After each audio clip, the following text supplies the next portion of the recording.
Le bien-être est dans l'assiette. Tout se passe dans ton assiette.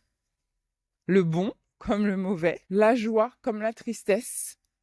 Ton assiette est vraiment la pierre angulaire de la réussite de ta perte de poids. Le non négociable de ton plan d'action. La clé de ton summer body. Bienvenue dans ce nouvel épisode de podcast dans la série spéciale Summer Body Vibe.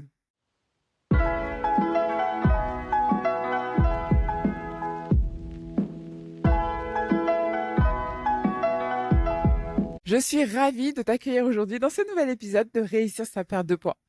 Comme d'habitude, je t'emmène avec moi dans ma balade matinale, objectif 10 000 pas par jour. D'ailleurs, si tu ne me connais pas, moi, c'est Patricia Klebkar. Je suis diététicienne nutritionniste, spécialiste de la perte de poids.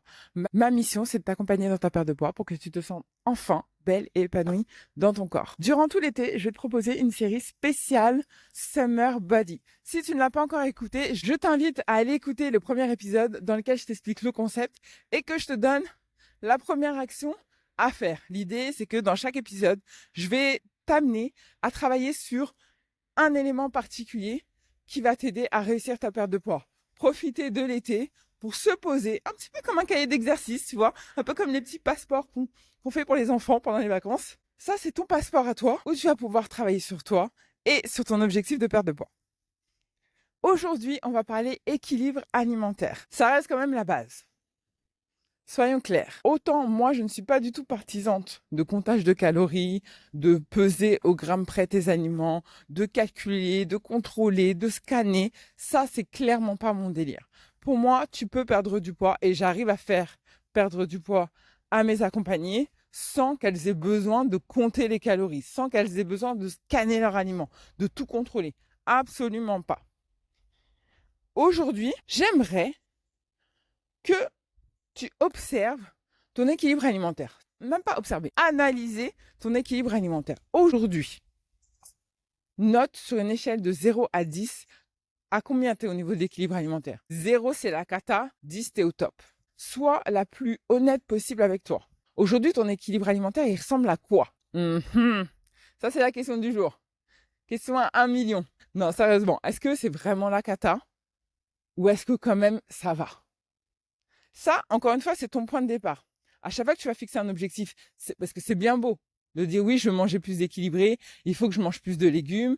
Ok, très bien. Mais déjà, c'est quoi ton point de départ? Est-ce que c'est vraiment catastrophique? Il n'y a pas 1 gramme de légumes dans ton assiette? Ou est-ce que ça, dans l'ensemble, ça va?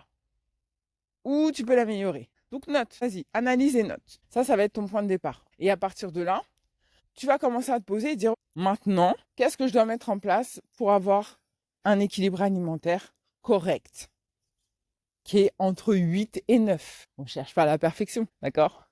Mais on cherche à s'améliorer le plus haut possible. Donc, pour être entre 8 et 9. Donc, pour moi, entre 8 et 9, c'est une assiette qui a des féculents, des protéines, des légumes dans l'assiette.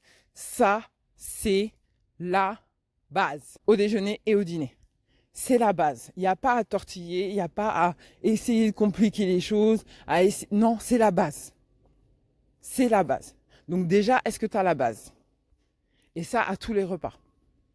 Donc, en fonction de ce critère-là, tu vas commencer à mettre en place tes actions. Ok, aujourd'hui, je mange des légumes 1 fois par semaine.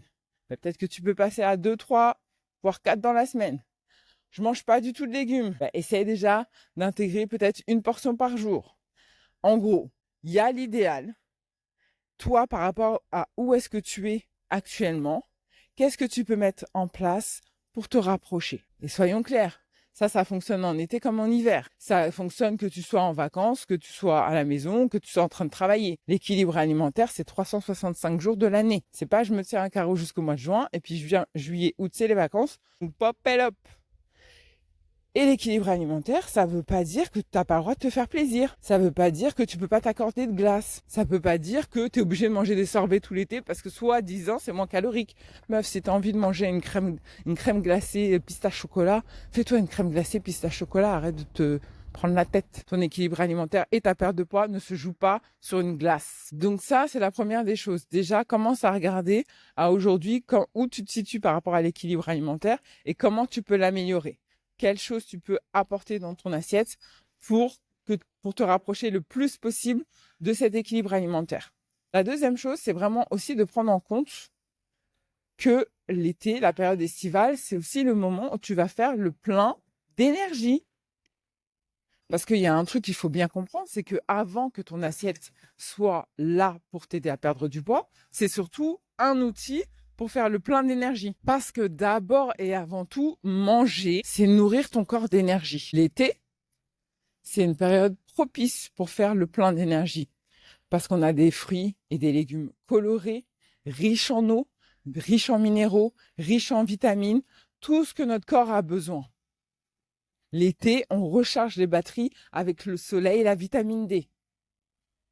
L'été, on mange des fruits riches en vitamine A, en vitamine C, tout ce qu'il nous faut pour booster notre énergie. Avant tout, ton assiette, elle sert à ça. Et c'est primordial.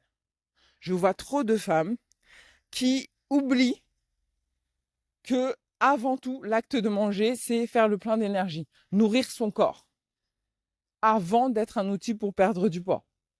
D'ailleurs, c'est pas un outil pour perdre du poids, non. C'est là pour nourrir ton corps. Et si tu manges correctement, il n'y a aucune raison que tu prennes du poids. Le calcul, il est vite fait. Donc, je t'invite aussi à faire justement ce plein d'énergie. Construis tes assiettes de manière à ce qu'elles soient colorées, de manière à ce qu'il y ait de la vie. Quand je dis la vie, c'est vraiment te focaliser sur les aliments bruts, les aliments le moins transformés possible. C'est là où il y a de la vie, c'est là où il y a de l'énergie. C'est pas dans les chips. Tu vois la référence aux apéros? Tu la vois ou pas? C'est pas dans l'alcool. Tu le sais, je le sais, nous le savons. Donc tu en prennes de temps en temps.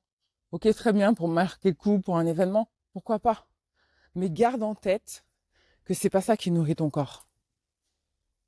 Garde en tête que c'est pas ça qui va faire qu'il va être en bonne santé. Garde en tête que c'est pas de la bonne énergie. Pour cet épisode, vraiment, je t'invite à faire un état des lieux de ton équilibre alimentaire, de regarder où est-ce que tu te situes et comment tu peux améliorer les choses.